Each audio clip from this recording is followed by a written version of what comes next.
Does Lego have a quality control issue? I think so, and here's why. Recently, we've started packing up the apartment to move into a house, and that means packing up all of my Lego, which is a huge task in and of itself. However, when I took down the guardianship, I noticed that one of the back boosters was looking a little bit droopy. And when I say droopy, I mean it was completely hanging down about 20 degrees less than the other one. I realized that the sockets that hold the ball joints were cracked.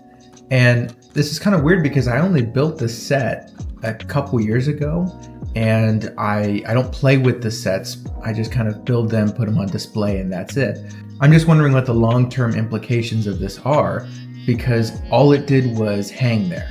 So I'm wondering if this piece here, this big block of pieces that was held up by the ball and joint, if this is too much weight for the current system, for the current joint system, and that's the reason they cracked like they did. Because in other regards, this ship is full of that system, where there's a couple other ball and joint systems, even on the jet. So like right here, this is held up in the exact same way. However, it's still firm. You could still take it off, put it on, and there's no issue at all. And now I'm kind of worried about the other wing right here, because this is held up in the exact same way that the other ball and joint system was, but that snapped. And it wasn't just one of them.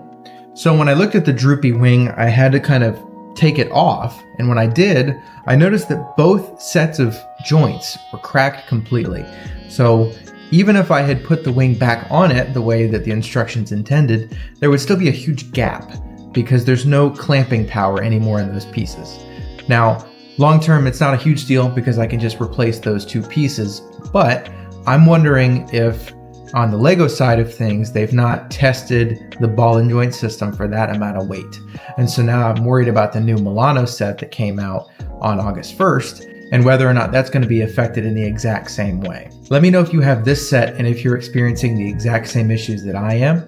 It's not a huge deal, but it could mean down the road that the ball and joint system that they have currently in place is not a good one for heavier sets or heavier parts of sets. Let me know what you think in the comment section. I'll catch you in the next one. Bye-bye.